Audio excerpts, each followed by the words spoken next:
ढोलकपुर के जंगल में टुनटुनी चिड़िया अपनी सौतेली माँ सुंदरी कौवी के साथ रहती थी। सुंदरी कौवी टुनटुनी चिड़िया पर बहुत ही अत्याचार करती थी। सुबह होते ही वो टुनटुनी चिड़िया पर चिल्लाने लगती। टुनटुनी, सुबह के 7 बज गए हैं। तू कब तक सोती रहेगी? जा जंगल से लकड़ियाँ लेकर आ, फिर उस पर भोजन बना। अगर जरा भी देर हुई तो तेरी खाल खींच लूंगी। बस माँ भी जा रही हूँ। अच्छा, एक काम कर दे, जाने से पहले मुझे 1 कप चाय बनाकर पिला दे। ठीक है माँ, मैं अभी चाय बनाकर लाती हूँ। टुनटुनी चिड़िया चाय बनाकर देती है और लकड़ी लेने जंगल चली जाती है। काफी ढूंढने पर भी टुनटुनी चिड़िया को जब लकड़ियाँ नहीं मिलती तब वो रोने लगती है। तब तक आप लोग कमेंट पे बताएं 59 इंटू 2 कितने होते हैं। हे भगवान, मैं क्या करूं? सूखी लकड़ियां तो मिल ही नहीं रही हैं। अगर बिना लकड़ी लिए घर गई तो माँ फिर से मुझे मारेंगी। अब मैं क्या करूं? मुझे कुछ समझ नहीं आ रहा है। ऐसा करती हूँ, थोड़ा और आगे जाती हूँ, शायद मुझे सूखी लकड़ियाँ मिल जाए। टुनटुनी चिड़िया जब काफी देर तक घर नहीं आती तो सुंदरी सोचती है, बहुत देर हो गई, टुनटुनी अभी तक नहीं आई। ऐसा लगता है किसी जानवर ने उसे अपना शिकार बना लिया। अच्छा हुआ मेरे सिर का बोझ उतर गया। कम बखत ने मेरा जीना हराम कर दिया था। जब उसका बाप पूछेगा तो मैं कोई बहाना बना दूंगी। रात को जब टुन्नू चिड़ा घर आता है तो अपनी पत्नी से पूछता है, अरे सुंदरी, टुनटुनी कहाँ है? कहीं दिखाई ही नहीं दे रही। मैं उसके लिए जलेबी लेकर आया हूँ। अरे ओ टुनटुनी बिटिया, कहाँ हो? जल्दी से मेरे पास आओ, नहीं तो मैं सारी जलेबियाँ खुद खा जाऊंगा। तभी सुंदरी कभी टुन्नू के सामने रोने का नाटक करने लगती है। क्या बताऊं जी, सुबह लकड़ियां लाने जंगल गई थी। मेरी तबीयत थोड़ी खराब थी, इसलिए उसने जिद करके जंगल जाने को कहा और अभी तक जंगल से वापस नहीं लौटी। शायद किसी जानवर ने उसे अपना शिकार बना लिया। भगवान उसकी आत्मा को शांति दे। मेरी बच्ची, मैं तेरी माँ को क्या जवाब दूंगा? मैं तेरा ध्यान भी नहीं रख पाया। हो सके तो मुझे माफ कर देना। उधर टुनटुनी चिड़िया लकड़ियाँ ढूंढते ढूंढते बहुत दूर निकल जाती है और उसे भूख लग जाती है। थोड़ी दूर जाने पर टुनटुनी को एक कबूतरी दिखाई देती है जो बर्गर बेच रही होती है। बर्गर ले लो, बर्गर, ताजा ताजा बर्गर ले लो। बहुत ही स्वादिष्ट बर्गर है और सस्ते भी। एक बार खाओगे तो बार बार आओगे। आओ पक्षियों, स्वादिष्ट बर्गर खाओ। टुनटुनी चिड़िया बर्गर वाली की दुकान पर जाती है। काकी, मुझे बहुत जोरों से भूख लगी है। मुझे एक बर्गर खिलाओगी? लेकिन मेरे पास पैसे नहीं हैं। बहुत जोरों से भूख लगी है काकी, मुझे दे दो ना। बबली कबूतरी बहुत ही दयालु थी। वो टुनटुनी चिड़िया को एक बर्गर खाने को देती है। अरे काकी, ये बर्गर तो बहुत ही स्वादिष्ट है। आज पेट भर के भोजन खाया है मैंने। मेरी सौतेली माँ मुझे दिन भर भूखा रखती है और रात को भोजन देती है और मुझे मारती भी बहुत है। काकी, क्या मैं आपके पास रह सकती हूँ? मैं बर्गर बेचने में आपकी मदद करूँगी। मेरी सौतेली माँ मुझे बहुत सताती है। मैं घर नहीं जाना चाहती। प्लीज आप मुझे अपने साथ रख लीजिए ना। आपकी बहुत मेहरबानी होगी। ठीक है बेटा, तू मेरे पास रह ले। मैं तुझे अपनी बेटी बना कर रखूंगी। वैसे भी मेरी कोई औलाद नहीं है, मैं अकेली ही रहती हूँ। तू साथ रहेगी तो मेरा अकेलापन भी दूर हो जाएगा और काम में भी मदद हो जाएगी। उस दिन के बाद से टुनटुनी चिड़िया बबली कबूतरी के साथ रहने लगती है। एक दिन टुनटुनी चिड़िया बर्गर बेच रही होती है। तभी उसकी दुकान पे सुंदरी कौवी आ जाती है और टुनटुनी को देखकर रोने लगती है।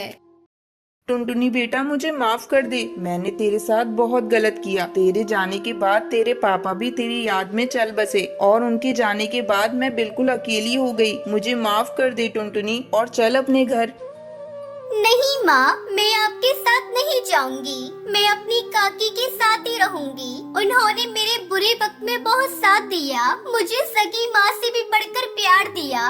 मैं अपनी काकी माँ को छोड़कर कहीं नहीं जाऊंगी। अब तुम चली जाओ यहाँ से।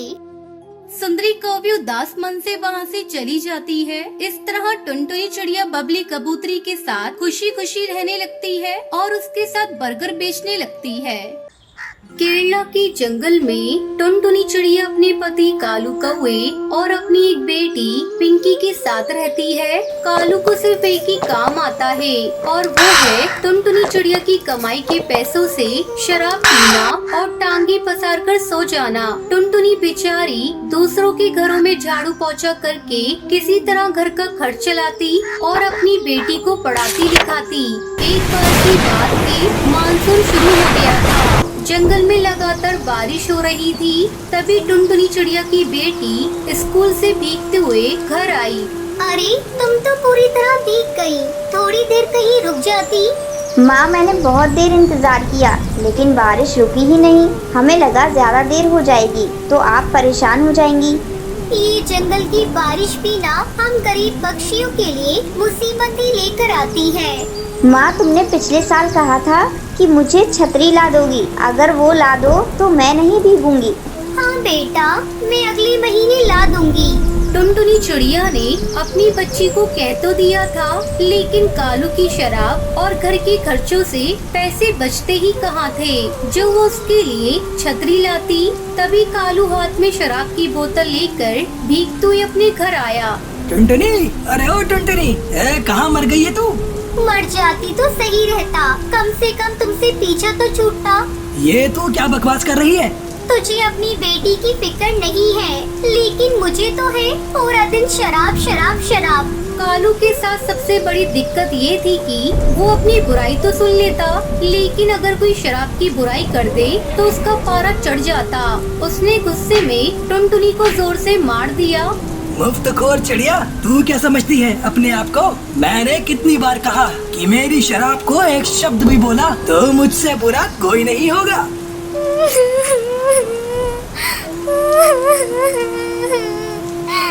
ये शराब हमारा घर तोड़ रही है, आपको नहीं दिखता? चुप चुप कर, नहीं तो मार मार के मुंह सुजा दूंगा। टुनटुनी चिड़िया की बेटी भी अपने पिता के इस व्यवहार से हमेशा सहमी रहती थी। अगले दिन सुनिए जी, मानसून जोर पर है। हर दिन भयंकर बारिश हो रही है। तो मैं क्या करूं? बारिश में बारिश नहीं होगी तो क्या लू चलेगी? आपसे तो कुछ कहना ही बेकार है। तो फिर कहती ही क्यों हो? चल जा यहाँ से। और हाँ, जाते जाते कुछ रुपए देती जाना। रुपयों की बात सुनकर टुनटुनी चिड़िया को गुस्सा आ गया। रुपये? रुपये क्यों चाहिए? तेरे लिए ताजमहल बनवाना है, ताजमहल। देखो जी, मेरे पास आपकी शराब के लिए बिल्कुल भी पैसे नहीं हैं। कुछ पैसे पड़े भी हैं तो वो घर खर्च के लिए हैं। देख नहीं रहे, सारे डिब्बे खाली पड़े हैं। बारिश की हालत आप देख ही रही हो। अगर यूं ही होती रहेगी तो बाहर निकलना मुश्किल हो जाएगा। इसलिए मैं चाहती हूँ कि कुछ राशन खरीद कर रख लिया जाए ताकि आगे दिक्कत ना हो। टुनटुनी की बात सुनकर कालू कौवे को बहुत गुस्सा आया, लेकिन उसने सोचा कि अगर वो इस समय गुस्सा दिखाएगा तो वो गुस्सा उस पर ही भारी पड़ जाएगा और टुनटुनी चिड़िया उसे पैसे नहीं देगी। इसलिए उसने उससे बहुत प्यार से बात करते हुए कहा कि टुनटुनी, मैं बहुत ही बुरा कौवा हूँ। मुझे पता है तुझे हम सबकी फिक्र है। कालू की अचानक से बदले व्यवहार से टुनटुनी चिड़िया सोचने लगी कि ये इनको अचानक क्या हो गया है और वो कालू से कहती है, आपको पता है पिंकी के पास छतरी भी नहीं है। वो बेचारी हर दिन भीगते हुए स्कूल से घर आती है। टुनटुनी, भगवान के लिए ये सब बातें मुझे मत बता। मैं जानता हूँ कि मेरे शराब पीने के कारण तुम लोगों को ये सब मुसीबतें उठानी पड़ती हैं, लेकिन मैं वादा करता हूँ आज के बाद शराब को हाथ नहीं लगाऊंगा। मैं सच कह रहा हूँ, तेरे सर की कसम। कालू ने वैसे तो ये वादा कई बार किया था, लेकिन निभाया नहीं। फिर भी टुनटुनी चिड़िया ने सोचा, चलो एक मौका से और दे देती हूँ। फिर वो काम पर जाने लगी। उसे काम पर जाते देख कालू ने कहा, सुनो, तुमने कहा कुछ पैसे हैं तुम्हारे पास, वो मुझे दे दो। मैं राशन का सामान और पिंकी के लिए छतरी लेता आऊंगा, ठीक है ना? टुनटुनी चिड़िया एक बार फिर से कालू की बातों में आ गई और राशन के सारे पैसे उसे दे दिए। फिर वो काम पर चली गई। बड़ी आई घर का राशन लाने वाली। अरे भूखे पेट तो रहा जा सकता है, लेकिन दारू के बिना बिल्कुल नहीं। उस दिन फिर से बहुत बारिश हो रही थी। घर में जो कुछ राशन था उसे टुनटुनी ने बना दिया था। अब वो कालू के आने का इंतजार कर रही थी। रात के 9:30 बजे कालू कौवा लड़खड़ाते हुए घर पहुंचा। उसकी हालत देखकर ही टुनटुनी चिड़िया समझ गई कि ये आज फिर से पीक कर आया है। उसने गुस्से में उससे पूछा, राशन कहाँ है? पिंकी की छतरी कहाँ है? लेकिन कालू उसको कोई जवाब नहीं देता और जाकर बिस्तर पर लेट गया। बाहर बारिश लगातार हो रही थी, लेकिन इस बार बारिश ने रुकने का नाम नहीं लिया। लगातार बारिश के कारण टुनटुनी चिड़िया के घोंसले से पानी टपकने लगा। ये देखकर उसकी बेटी पिंकी एक बर्तन ले आई और जमीन पर रख दिया। लेकिन इस बार बारिश किसी जिद्दी बच्ची की तरह हो गई थी। वो बरसती जा रही थी। मुझसे बहुत बड़ी गलती हो गई जो इन पर विश्वास कर लिया। एक बार फिर कालू ने विश्वास तोड़ दिया। मेरी बेटी भूख से बिलख रही है और ये है कि शराब के नशे में जानवर की तरह पड़े हुए हैं। लगातार बारिश के कारण टुनटुनी के घोंसले में पानी भरता जा रहा था। माँ, क्या हम लोग इस पानी में डूब जाएंगे? माँ, हम सब मर जाएंगे क्या? उसकी बातों को सुनकर टुनटुनी चिड़िया को रोना आ रहा था, लेकिन ये वक्त रोने का नहीं था। हिम्मत से काम और सबकी जान बचाने का था। कुछ नहीं होगा बेटा, कुछ नहीं होगा। बारिश कम होते ही सब ठीक हो जाएगा। लेकिन इस बीच कालू का नशा टूटा। होश में आने के बाद उसे समझ में आया कि वो लोग बहुत मुसीबत में हैं। ये इतना पानी कहाँ से आ गया? टुनटुनी चिड़िया ने अपनी बेटी को झट से अपने ऊपर उठा लिया और अपने पति से कहा, हमें यहाँ से बाहर निकलना होगा। किसी से मदद मांगनी होगी, नहीं तो हम यहीं खत्म हो जाएंगे। पहली बार मौत का खौफ कालू के चेहरे पर दिखा और शायद पश्चाताप भी उसकी आंखों में दिख रहा था। उसने अपनी बेटी को अपने कंधे पर उठा लिया और टुनटुनी से कहा, तू इसकी फिक्र मत कर टुनटुनी, मैं मर भी जाऊंगा लेकिन अपनी बेटी को कुछ नहीं होने दूंगा। टुनटुनी और कालू किसी तरह अपने घोंसले से बाहर निकलते हैं। थोड़ी देर बाद बचाव दल के पक्षी वहां आ जाते हैं। सभी जंगल के पक्षियों को एक सुरक्षित जगह पर पहुंचा देते हैं। इस बार की बारिश कालू के लिए एक बहुत बड़ा सबक लेकर आई थी। कालू कौवे ने शराब छोड़ दी और एक पाव भाजी का ठेला खोल लिया। फिर सभी खुशी खुशी रहने लगते हैं।